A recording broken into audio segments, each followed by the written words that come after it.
Hello प्यारे बच्चों, स्वागत है आप सबका एक बार फिर से आपके अपने यूट्यूब चैनल केबी की पाठशाला पे। बच्चों, आज की इस सेशन में हम लोग क्लास 6 साइंस की chapter number 3 mindful eating a path to a healthy body को स्टार्ट करेंगे।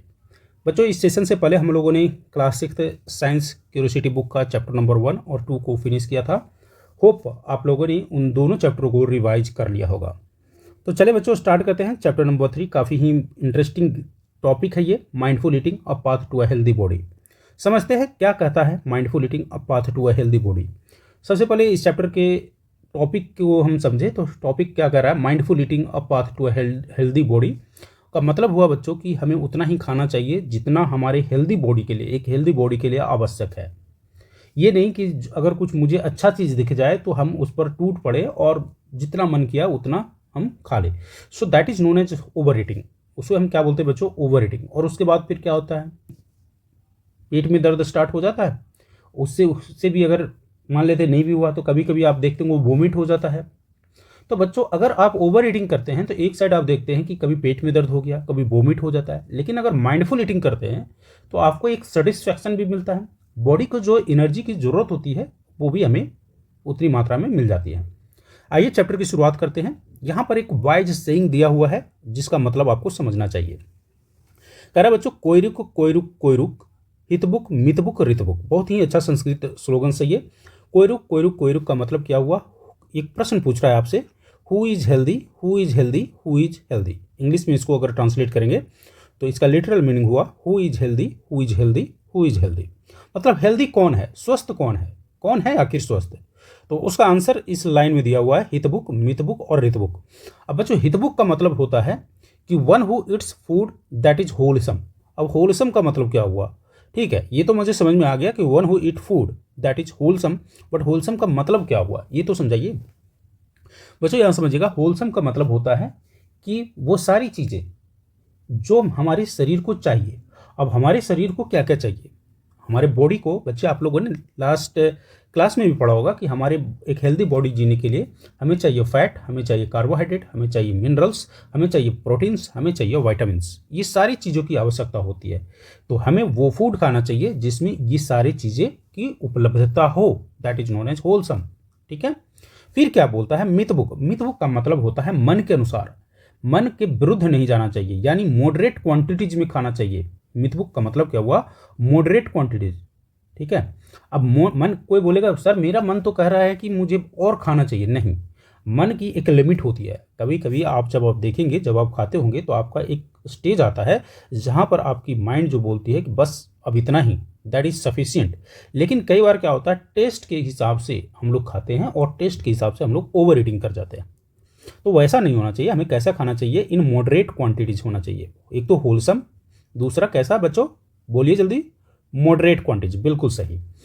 तीसरा जो है बच्चों, ऋतुबुक। अब ऋतुबुक बहुत ही इंपॉर्टेंट टर्म है। ऋतुबुक का मतलब हुआ कि जैसा सीजन होता है, जैसा टाइम, जिस टाइम पे जैसा सीजन हो वैसा ही आपको फूड लेना चाहिए।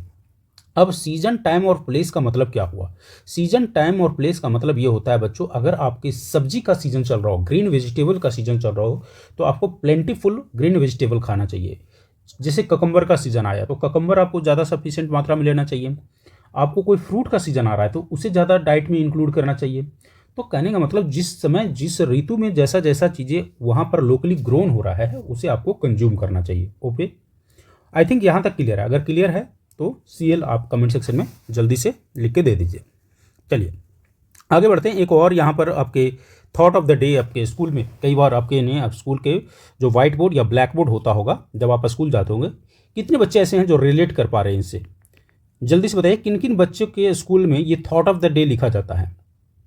जिन जिन बच्चों के स्कूल में ये थॉट ऑफ द डे लिखा जाता है, कमेंट सेक्शन में एक आप हैंड रेज कर दीजिए कि हाँ सर मेरे स्कूल में ये थॉट ऑफ द डे लिखा जाता है। तो ठीक इसी तरह से मेदू और मिष्टी हैं, इनके स्कूल में थॉट ऑफ द डे लिखा गया है। क्या लिखा गया है आज का विचार यानी थॉट ऑफ द डे, अनेन जतानी जीवंती। अनेन जतानी जीवंती का मतलब क्या हुआ बच्चों, अनेन जतानी जीवंती का मतलब हुआ food gives life to living beings. Food जो है किसको लाइफ देता है, तो फूड लाइफ देता है लिविंग बींग्स को। जितने भी जीवित प्राणी हैं उन जीवित प्राणियों को जीने के लिए क्या आवश्यकता है बच्चों, तो फूड। सो अनेन जतानी जीवंती का मतलब हुआ food gives life to living beings. I hope यहाँ तक क्लियर होगा। आगे बढ़ते बच्चों, व्हाट डू वी ईट, हम लोग क्या खाते हैं, ठीक है। Let's understand it by an activity, इसे हम लोग को एक एक्टिविटी के हिसाब से समझना है। सो लेट अस रिकॉर्ड, क्या रिकॉर्ड करना है, all of us eat food every day, हम लोग हर दिन फूड खाते हैं। Food is an essential component of our daily life. List the food items you have consumed over the week in table 3.1। बहुत इंटरेस्टिंग बात बोल रहा है, कहता है कि हम लोग को कुछ नहीं करना है, बस इतना ही करना है कि जो लास्ट 1 वीक में आप लोगों ने फूड कंज्यूम किया है उसे आप एक लिस्ट तैयार कीजिए। सपोज मान लेते हैं रोहन नाम का एक लड़का है, या सोहन नाम का लड़का है, या गीता नाम की लड़की, या कोई भी हो। Let us take as a example, मान लेते मोहन या सोहन जो भी है एक लड़का है, वो इस तरह के एक लिस्ट बनाता है। मंडे को, ट्यूसडे को क्या खाता है, वेडनेसडे को क्या खाता है, थर्सडे को क्या खाता है, फ्राइडे क्या खाता है, सैटरडे क्या खाता है, संडे क्या खाता है। आप में से भी जो बच्चे हैं वो सारे बच्चे क्या कीजिए, इस तरह के एक लिस्ट बनाइए। आप लोगों ने लास्ट 1 वीक में पहले एक तरफ डे का नाम लिखिए, दूसरी तरफ फूड का नाम लिखिए, ठीक है। जरूरी नहीं कि यहाँ जो लिखा हुआ है बस हम उसी को कॉपी पेस्ट कर दें, नहीं। आप लोग आपने अपने घरों में लास्ट 1 वीक में क्या क्या खाया। तो किसी ने पाया कि मंडे को जो सोहन था उसने रोटी खाया, सब्जी खाया, सलाद खाया। ट्यूसडे को उसने पराठा खाया, पनीर सब्जी खाया, ठीक है। वेडनेसडे को उसने क्या किया, राइस दाल और सैलड खाया। थर्सडे को उसने इडली सांभर खाया। फ्राइडे को उसने पूरी और हलवा खाया। सैटरडे को उसने रोटी और मिक्स वेज खाया। संडे को उसने खीर और पूरी खाया। तो इस तरह से जब हम देखेंगे बच्चों, जब आप लोग भी इस तरह के एक 1 वीक का फूड कंजम्पशन का लिस्ट बना लेंगे, ठीक है। यहाँ तक समझ में आ रहा है ना बच्चों, क्या करना है, एक एक्टिविटी आपको करना है जिसमें आपको एक तरफ दिन लिख लेना है, दूसरी तरफ आप लोगों ने जो जो फूड खाए 1 वीक में, लास्ट 1 वीक में उसके आइटम लिखने। मंडे को आपने क्या खाया उसका लिस्ट यहाँ पर प्रिपेयर करिए। ट्यूसडे को आपने क्या खाया, वेडनेसडे को आपने क्या खाया, थर्सडे को आपने क्या खाया, फ्राइडे को क्या खाया। तो इस तरह से देखेंगे कि आपको क्या होगा कि एक लिस्ट पूरी तैयार हो जाएगी। तो वेराइटी ऑफ फूड आपको तैयार होगा। कुछ दिन तो सेम आपको देखने को मिलेंगे, लेकिन ऐसा कभी नहीं होगा कि पर डे यानी एवरी डे आपको सेम फूड कंज्यूम आप कर रहे हैं, ऐसा कभी नहीं होगा। तो यही चीज़ कह रहा है कि do you eat the same kind of food in every meal और डू योर चॉइसेस वेरी, क्या आपकी जो पसंद है वो अलग अलग है। Compare your list with those prepare by your friend, और ऐसा ही लिस्ट जो है अपने दोस्तों को भी तैयार करने के लिए बोलिए। अब उन सारे लिस्टों को जब आप कंपेयर करेंगे तो उसमें आपको बोल रहा है कि find similarities and differences in the food consumed by you and your friend. अब उसमें आपको क्या करना है कि सब लिस्ट तैयार हो जाए आप सभी दोस्तों का, तो उसमें देखिए कि क्या क्या सिमिलरिटीज है और क्या क्या डिफरेंसेज है। व्हाट डिड यू फाइंड, आपने क्या देखा। Record your findings in your notebook. You may have notice that there is a variety in food eaten by you and your friends. तो अब जब आप लिस्ट को कंपेयर करेंगे तो आप पाएंगे कि ये जो जितने भी लिस्ट है उसमें फूड कंज्यूम जो हुआ है उसमें वैरायटी पाया गया, ठीक है। इसे ही आप अपने नोटबुक में नोट डाउन कर लीजिए। Do you think that such diversity in food exist in all state of the country, क्या आपको ऐसा लगता है कि ये जो डाइवर्सिटी अभी आपने जो देखा क्या हर स्टेट में पाया जाता है। अगर यस तो यस लिख लीजिए, अगर आपको लगता है कि no then you can write it down no. लेकिन ऐसा तो है नहीं कि no, because this diversity are found in every state, है ना। तो हर जगह एग्जिस्ट करते हैं ना बच्चों। ये कभी भी 4-5 घरों को ले लीजिए आप, कभी भी सेम फूड कभी भी कंज्यूम होते हुए नहीं देखे होंगे आपको, उसी में डाइवर्सिटी आपको देखने को मिल जाएगा। तो स्टेट तो बहुत बड़ी बात है ना बच्चों। फूड इन डिफरेंट रीजन्स, अब आते हैं बात करते हैं। अभी तक तो आप लोग स्कूल लेवल पर आप अपने दोस्तों के साथ कंपेयर कर रहे थे, अब हम कंपेयर करेंगे डिफरेंट रीजन्स की। Find out the type of food traditionally का मतलब होता है पारंपरिक रूप से, consumed and the crop grown in various state of India. कहता है कि जो फसलें उगाई जा रही, क्रॉप ग्रोन का मतलब होता है, ट्रेडिशनली कंज्यूम का मतलब हुआ जो आप पारंपरिक रूप से खा रहे हैं, क्रॉप्स ग्रोन का मतलब हुआ कि अलग अलग राज्यों में जो जो फसलें उगाए जा रहे हैं, पैदावार किए जा रहे हैं। You may refer the book in your library, search the internet and interact with your friends family and neighbours and collect information. कह रहा है इसके लिए आपको क्या करना है, या तो आप अपने दोस्तों का सहारा लीजिए, फैमिली का सहारा लीजिए, नेबर का सहारा लीजिए, या इंटरनेट का मदद लीजिए, लाइब्रेरी में जो बुक है उसकी मदद लीजिए, और आप पता कीजिए कि डिफरेंट स्टेट में कौन कौन से क्रॉप ग्रोन किए जा रहे हैं और ट्रेडिशनल फूड कौन कौन से कंज्यूम किए जा रहे हैं। ये 2 चीज़ें आपको पता करना है कि food traditionally consumed type of food कौन से हैं और टाइप ऑफ जो क्रॉप है वो कौन से ग्रोन किए जा रहे हैं। अब जब ये सारा चीज़ हो गया तब यहाँ पर एक हमारे पास डाटा आया। जब इतनी चीज़ करने के बाद क्या हुआ, एक डाटा इकट्ठा हुआ, और डाटा इकट्ठा किस चीज़ का हुआ, some traditional food item in various state of India. तो फूड आइटम का जो वेरियस स्टेट ऑफ इंडिया है उसमें हम लोगों ने क्या क्या पाया, देखिए स्टेट यहाँ पर है, जो लोकली क्रॉप ग्रोन है उसकी लिस्ट यहाँ पर है, स्टेट की लिस्ट यहाँ पर है। ट्रेडिशनल फूड आइटम ईटन, जो जो फूड आइटम पारंपरिक रूप से खाया जा रहा है इन स्टेट में, उसकी लिस्ट यहाँ पर दिया गया है। और बेवरेजेस का मतलब होता है कुछ ऐसे लिक्विड आइटम जो हम आफ्टर फिनिशिंग द मील जो हम खाते हैं, लाइक आइसक्रीम हो गया, है ना, कोई ब्लैक कॉफ़ी पी रहा है या कॉफ़ी पी रहे हैं, ये सारे के सारे जो जितने भी लिक्विड आइटम होते हैं that is known in beverages. हो सकता है स्वीट्स वगैरह भी जो होते हैं ये सारे के सारे लेते हैं, तो वो सारे के सारे they are included in the beverages. Now coming to the state, हम बात कर रहे हैं सबसे पहले पंजाब की। तो पंजाब में आप जब जाएंगे, या जो बच्चा पंजाब से वॉच कर रहा होगा इस वीडियो को, तो वो अपने आप को रिलेट कर पा रहा होगा कि वहाँ का जो लोकली ग्रोन फसल क्या है बच्चों, तो वो है मक्का, व्हीट, चिकपी और पल्सेज। तो ये सारे के सारे वहाँ का लोकली ग्रोन क्रॉप्स है बच्चों।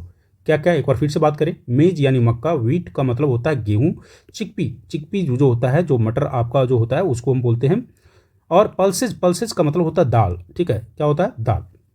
तो मेज, व्हीट, चिकपी एंड पल्सेज ये कहाँ पर हो रहा है बच्चों, तो पंजाब के एरिया में आपको लोकली ग्रोन क्रॉप्स ये सारे देखने को मिलेंगे। अगर हम बात करें कि वहाँ पर ट्रेडिशनल फूड आइटम क्या क्या खाए जा रहे हैं, वहाँ के लोगों के द्वारा कौन कौन से फूड कंज्यूम किए जा रहे हैं, तो वहाँ पर आप देखेंगे मक्के दी रोटी, क्या, मक्के की रोटी यानी मक्के का मेज का रोटी आपको देखने को मिलेगा। सरसों का साग ये तो बहुत ही फेमस है, मक्के की रोटी के साथ साथ सरसों का साग पंजाब में बहुत फेमस है। एक और जो फूड आइटम जो फेमस है वो है छोले भटूरे। छोले भटूरे तो पंजाबियों की शौक है भैया, ठीक है। तो छोले भटूरे और हलवा, खीर, पराठा ये सारे के सारे कहाँ पर है, ट्रेडिशनल आइटम ऑफ पंजाब। तो ध्यान रखिएगा, पंजाब की अगर आपसे बात करें कि write down the locally grown crops of Punjab and traditional food eaten by the Punjabi, तो मक्के दी रोटी, सरसों दी साग, छोले भटूरे, पराठा, हलवा, खीर, और लोकली ग्रोन क्रॉप्स में हो जाएगा मेज, व्हीट, चिकपी एंड पल्सेज। अगर हम बात करें बच्चों बेवरेजेस का, तो वहाँ लिक्विड आइटम जो वहाँ पर जनरली पीपल के द्वारा कंज्यूम किए जाते हैं वो होते हैं लस्सी, छाछ को हम बटर मिल्क भी बोलते हैं। तो लस्सी और छाछ, मिल्क और टी जो है ये सारी चीज़ें बेवरेजेस के रूप में वहाँ कंज्यूम किए जाते हैं। वहीं अगर अब थोड़ा सा हम साउथ की तरफ चलें, कर्नाटका में पढ़ें, तो कर्नाटका में आप देखेंगे, कर्नाटका में आपको मिलेगा राइस मिलेगा, आपको रागी मिलेगा, आपको उड़द मिलेगा, आपको कोकोनट मिलेगा। अब यहाँ पर देखिए चूंकि उड़द और कोकोनट है तो वहाँ पर इडली, डोसा, सांभर ये सब आपको देखने को मिलेगा। साउथ में आप जहाँ भी जाइएगा तो आपको इडली, डोसा, सांभर, कोकोनट चटनी, रागी, मूढ़ी, पलाया और आपको रसम, राइस ये सब चीज़ें देखने को मिलेगा बच्चों। और अगर हम बेवरेजेस की बात करें तो बेवरेजेस में आपको वाटर मिल्क, कॉफ़ी और टी मिलेगा, ठीक है। होप यहाँ तक क्लियर होगा। अगर आप चले जाइए नॉर्थ ईस्ट में, अगर नॉर्थ ईस्ट में हम चले जाते हैं और मणिपुर की अगर हम बात कर रहे हैं तो मणिपुर में आपको राइस देखने को मिलेगा, बम्बू देखने को मिलेगा, सोयाबीन देखने को मिलेगा। जो ट्रेडिशनली फूड आइटम जो कंज्यूम किए जाते हैं वहाँ के द्वारा वो है राइस हो जाता है, चटनी हो जाता है, जिसे हम इरोम्बा भी बोलते हैं। क्या बोलते हैं, इरोम्बा बोलते हैं चटनी को। ऊटी यानी येलो पीज, येलो जो दाल होता है उसको ऊटी बोला जाता है।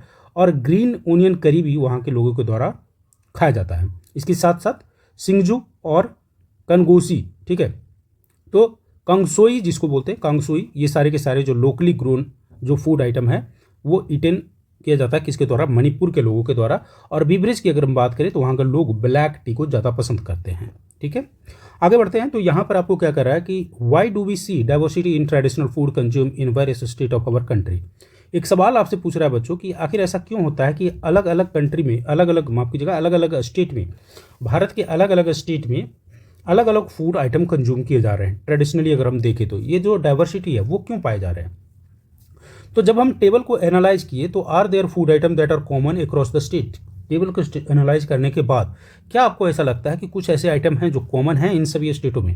Make a list of this food item. अगर आपको लगता है कि हाँ कुछ कॉमन है तो उसके अलग एक क्या करिए, लिस्ट बनाइए। You may find that some food item are common in many state while some are eaten only in particular state.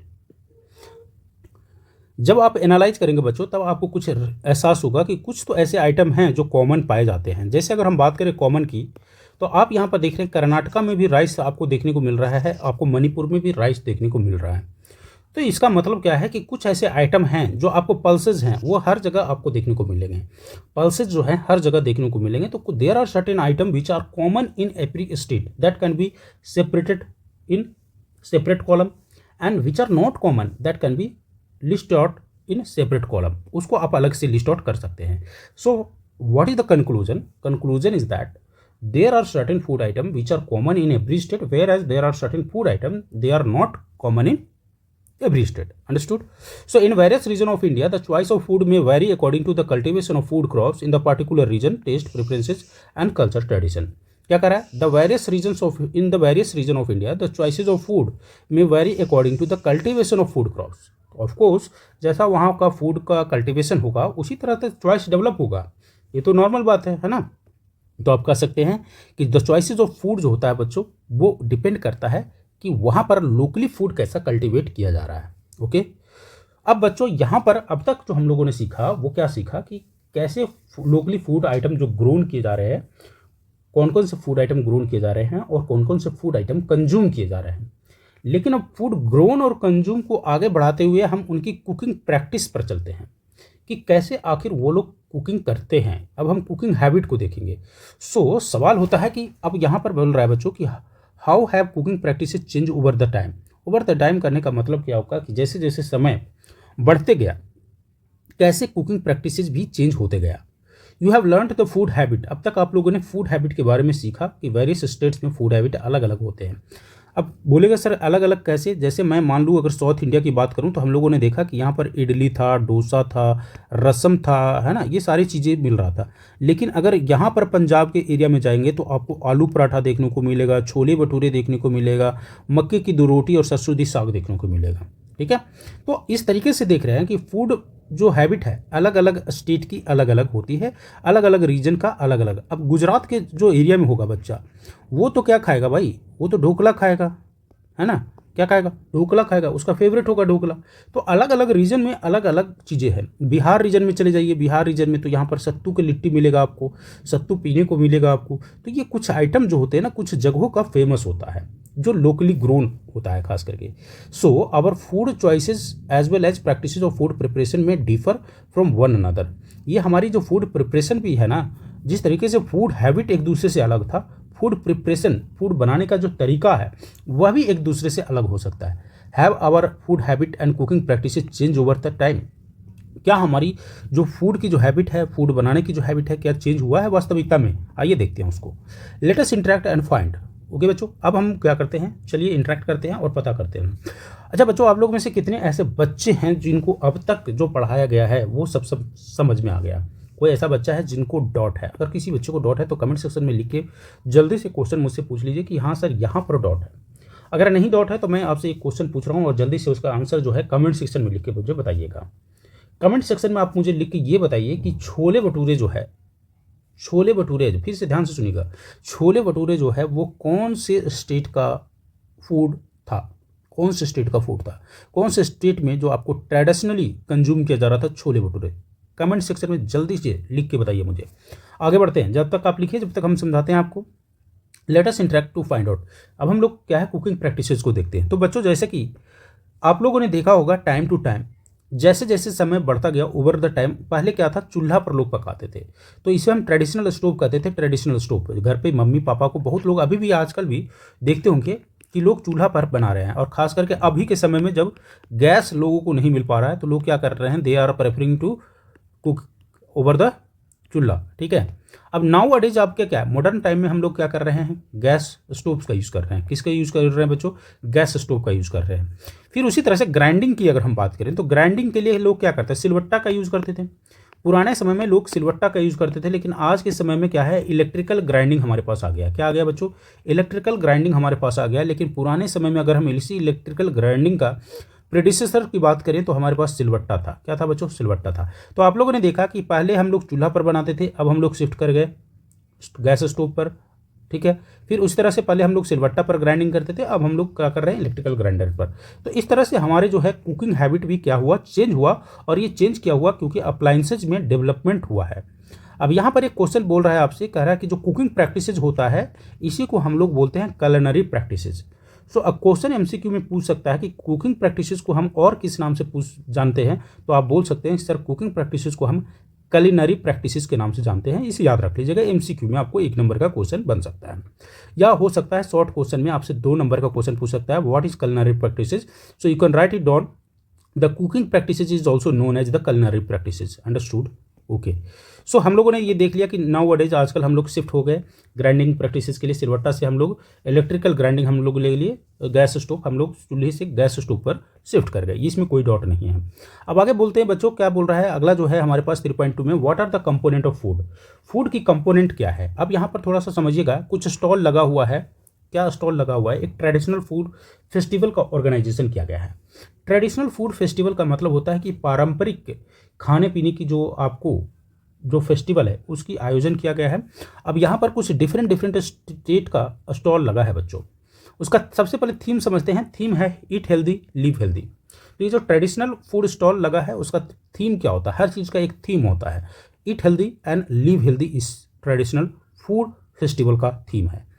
अब यहाँ पर आते हैं, हम बात करते हैं राजस्थान की। तो राजस्थान फूड पर अलग अलग फूड मिलेगा, गुजराती फूड पर अलग अलग फूड मिलेगा और असमीज फूड स्टॉल पर अलग अलग फूड मिलेगा आपको। तो यहाँ पर असमीज फूड स्टॉल है, गुजराती फूड स्टॉल है, राजस्थानी फूड स्टॉल है। अगर आप उत्तर प्रदेश से हैं तो यहाँ आप अपना स्टॉल लगा लीजिए, बिहार से हैं आप यहाँ अपना स्टॉल लगा लीजिए, कोई मध्य प्रदेश से बच्चा है तो यहाँ लगा ले, दिल्ली से बच्चा है वो यहाँ लगा ले। ठीक है, तो इस तरह से आपको एक फूड फेस्टिवल का ऑर्गेनाइजेशन किया हुआ है। सो यहाँ पर क्या बोल रहे हैं बच्चों, एक हैं डॉक्टर साहब जिनका नाम है डॉक्टर पोषहिता। अब डॉक्टर पोषहिता जो हैं वो क्या है, न्यूट्रिशनल एक्सपर्ट हैं। वो हर खाने में ना न्यूट्रिशन वैल्यू को सर्च करते हैं।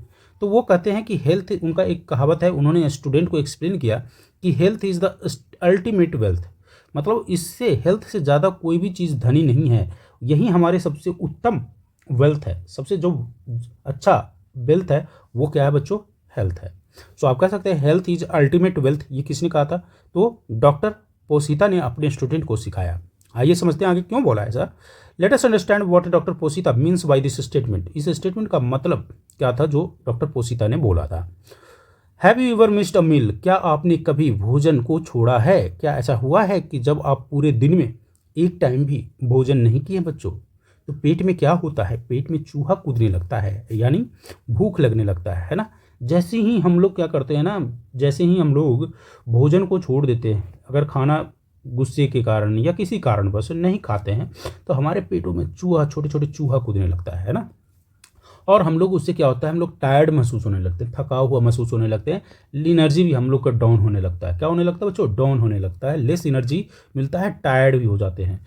When do we eat for some time, जब हम लोग ये खाना नहीं खाते हैं तो क्या होता है, टायर्ड हो जाते हैं, लेस एनर्जेटिक हो जाते हैं। Do you think a marathon runner drink glucose water during and after race. अच्छा चलिए, मैराथन रनर तो ठीक है, पीते ही हैं ग्लूकोज का पानी। आजकल मैच देख रहे होंगे आप लोग, आईपीएल मैच देख चल रहा होगा। अब उसमें आप लोग देखते हैं फील्डर क्या करता है, फील्डिंग करते करते बाद बीच में ड्रिंक ब्रेक हो जाता है। ड्रिंक ब्रेक में लोग क्या उनसे वाटर लेके आते हैं, यही लेके आते हैं बच्चों, ग्लूकोज। अब ग्लूकोज क्यों लाते हैं सर, आप लोग पूछेंगे सर ग्लूकोज ही क्यों लेके आते हैं, है ना बच्चों, क्योंकि ग्लूकोज से क्या होता है, हमें इंस्टेंट एनर्जी मिलता है। क्या मिलता है बच्चों, इंस्टेंट एनर्जी मिलता है। Glucose provide instant energy. तो आपको भी घर में अगर आप स्कूल से थक के आए हैं और आपको चाहिए इंस्टेंट एनर्जी, तो आप मम्मी को क्या बोलेंगे देने के लिए, मम्मा को बोलेंगे mama please give me 1 glass of glucose water. क्या बोलेंगे, please give me 1 glass of glucose water so that you may also get instant energy, आपको भी इंस्टेंट एनर्जी मिल सके। ठीक है, सो बच्चों यहाँ पर समझिएगा। सो हमें क्या बोला गया कि मैराथन धावक जो होते हैं उनको they consume glucose water during and after race to get instant energy. Okay, so glucose water provide instant energy. Glucose is an example of carbohydrate. Glucose किसका उदाहरण है, आपसे एमसीक्यू में क्वेश्चन पूछ सकता है बच्चों कि ग्लूकोज जो है हमें क्या देता है, तो आंसर होगा इंस्टेंट एनर्जी। यहाँ से आपको बहुत ही ध्यान देना है। अब तक जो आपने पढ़ा और अब जो आगे पढ़ने वाले हैं उसमें काफ़ी अंतर आने वाला है। यहाँ जो है कंसेप्ट बच्चों बहुत ही इंपॉर्टेंट कंसेप्ट है। ठीक है, तो यहाँ हम देखते हैं ग्लूकोज प्रोवाइड इंस्टेंट एनर्जी और glucose is an example of carbohydrate. Glucose किसका उदाहरण है, तो कार्बोहाइड्रेट का उदाहरण है। कार्बोहाइड्रेट क्या होता है बच्चों, carbohydrate are one of the primary source of energy in our diet. Carbohydrate जो होता है हमारे जो जितने भी डाइट है उसकी प्राइमरी सोर्स ऑफ एनर्जी है। तो एनर्जी के लिए हमें क्या चाहिए, कार्बोहाइड्रेट चाहिए। और ग्लूकोज भी एक तरीके का क्या है सर, ग्लूकोज भी एक तरीके का कार्बोहाइड्रेट है। जितने भी आप अनाज देखने को मिल रहा है, यहाँ पर देखिए सोर्सेज ऑफ कार्बोहाइड्रेट देख लीजिए, कहाँ से हमको कार्बोहाइड्रेट मिलेगा। अगर आपको बॉडी में एनर्जी चाहिए, अगर आपको डाइट से एनर्जी चाहिए, तो आपको ये सारे डाइट लेने पड़ेंगे। ये सारे डाइट में कौन कौन आता है, जैसे मक्का, mango, pineapple, banana, sugar cane, potato, sweet potato, wheat, rice, बाजरा, ये सारे में क्या है बच्चों, तो कार्बोहाइड्रेट है। इसको आपको याद करना पड़ेगा। एक बार मेरे साथ बोलिए, makka, mango, maize, mango, pineapple, banana, sugar cane, potato, sweet potato, wheat, rice, bajra, they all are the source of carbohydrate. They are all source of carbohydrates. Understood बच्चों? तो ये सारे के सारे जो हैं सोर्स हैं किसके, कार्बोहाइड्रेट्स के। तो आज हम लोग यहीं सीमित करते हैं क्योंकि वीडियो बहुत लंबा हो जाएगा बच्चों, तो आप लोग थोड़ा टायर्ड महसूस करने लगेंगे। अगले जो हम लोग कंसेप्ट हैं कार्बोहाइड्रेट से रिवीजन करते हुए फैट के साथ साथ हम लोग प्रोटीन को भी हम लोग देखेंगे कि सोर्स ऑफ प्रोटीन कौन कौन से हैं। ये तो फैट का है, यहाँ पर हम लोग प्रोटीन के सोर्स से देखेंगे। इसके अलावे हम लोग और भी अच्छी अच्छी बातें सीखेंगे जो आपको चैप्टर नंबर जो 3 है उसके पार्ट 2 वीडियो में आपको देखने को मिलेगा। सो भूलिएगा मत पार्ट 2 को देखने के लिए, क्योंकि बहुत ही इंपॉर्टेंट है आपका पार्ट 2 और वहाँ से डायरेक्ट क्वेश्चन बनेगा आपके एग्जाम में। आशा करता हूँ यहाँ तक आपको समझ में आया होगा, कार्बोहाइड्रेट का कंसेप्ट समझ गए होंगे। सोर्सेज ऑफ कार्बोहाइड्रेट को एक बार रिवीजन करके आइएगा आप लोग, ठीक है, कि कौन कौन से सोर्सेज ऑफ कार्बोहाइड्रेट है, वहाँ पर हम एमसीक्यू आपसे पूछेंगे, ठीक है। तो एक क्वेश्चन आपसे हम छोड़ते हुए जा रहे हैं। आप मुझे बताएंगे कि कमेंट में आप मुझे आंसर इसका बताइएगा कि ग्लूकोज से हमें क्या मिलती है, ग्लूकोज से हमें क्या मिलती है। चलिए फिर मिलते हैं। Thank you so much for watching this video and all those guys who have not subscribed my channel, please go and subscribe for getting latest update. Okay.